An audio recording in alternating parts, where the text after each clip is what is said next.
Hi, my name is Fagbeja. This is the concluding part of Linda's story.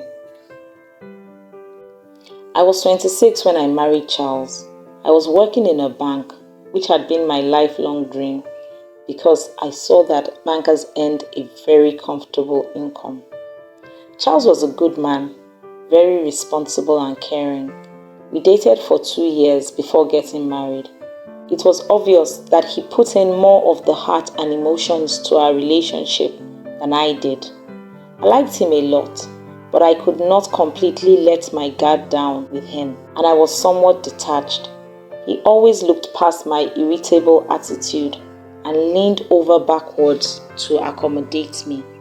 Many times, I knew I was being unfair, but I couldn't seem to help myself. Charles owned an IT firm and they specialized in building websites. Websites were still quite novel at the time and his business was doing very well. He took full financial responsibility for our home. He was also very hands-on and involved in domestic activities. He loved to cook and he did so often. He helped with the kids and he did a lot of DIY at home. This was new to me because my dad never touched anything in the house while I was growing up.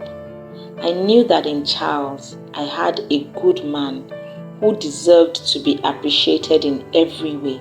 But I always felt that the day I let my guard down, he would take me for granted. Charles never asked me about my money. I was very financially savvy and made sound investment decisions. By the time we had been married for 5 years, I had bought land and was starting to build on it. I did not disclose anything about my financial standing to Charles, and he didn't ask too many questions anyway. He had no idea how much I earned, and I intended to keep things that way. I made sure he did everything for me, even buying me a car, though I could have got one on a payment plan from work if I wanted. I wanted the best education for our 2 kids, and while I made all the decisions, Charles financed everything without complaining. It was 2014, about 8 years into our marriage, when Charles' business ran into some difficulty. First of all, website design was no longer novel. He was taking his firm in a new direction, but things were not moving as fast as he thought. And because he had invested heavily in retraining his staff, his cash flow had been affected significantly. He had always been very open with me about all his business. He needed us to review and make financial decisions that would tide us through till things picked up. He suggested that we change the children's school to a cheaper one, but I would not hear of it. I told him that I would find a way to raise money for the school fees and I would subsidize the household spending for a while.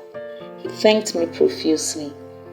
About a week later, I told him that I had been able to get a loan from a colleague at the office to raise ₦500,000 towards the school fees and that she expected to be paid back within 2 months.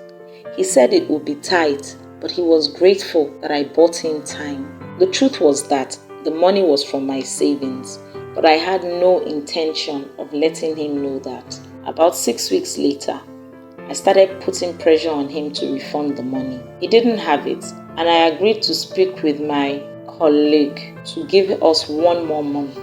I had never seen my husband under so much pressure as I saw in that 1 month. He struggled so hard to raise the money.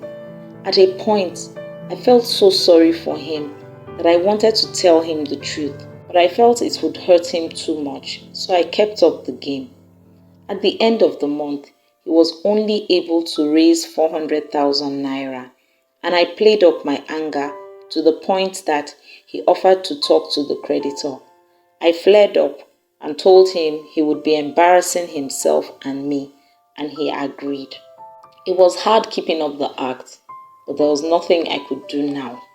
I finally offered to add ₦50,000 and to plead with the creditor to allow me pay up at the end of the 4th month from my salary. He was so relieved and grateful. I felt guilty, but I convinced myself that men who were not treated that way would eventually take a woman for granted. About 2 months later, I returned from work one day and could tell from Charles' countenance that something was wrong. When I asked him, he simply walked away without saying a word. I had never seen him that way before, not once in all our years of knowing each other. Charles was not one to keep malice or to play emotional games. I knew it was very bad when he didn't join us for dinner. I put the kids to bed and went to our bedroom where he had shut himself up. I met him holding a bunch of papers which he handed to me. I looked at them and I sighed. Charles had found the spreadsheet where I documented all my investments and financial records. I had over 50 million naira in investments. I worked on the spreadsheet overnight and slept off while doing so. I woke up and forgot to close the laptop. He was going to shut it down for me and found the information on the screen. I didn't say anything. What was there to say? Charles kept saying, "Linda, why?" I felt it was superfluous to apologize, but I told him I was sorry. My actions were intentional, so any explanation on my part would have been pretentious. That was my thinking. It's been almost 7 years, but my marriage has never been the same. Something changed that day. Charles became more calculated towards me. He is still nice, but he is changed.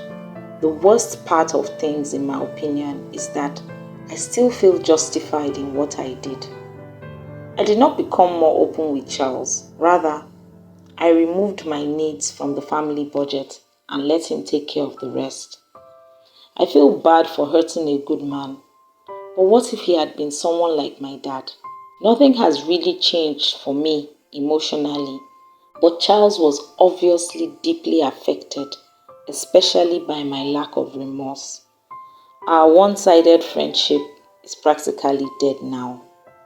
When he tried to talk about it, I told him I had nothing to say, so we have never had a deeper discussion. I understand how he feels, but it is what it is.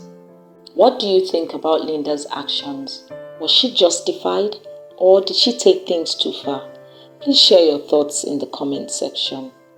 Don't forget to hit that subscribe button and turn on the notification bell so you don't miss any of my stories.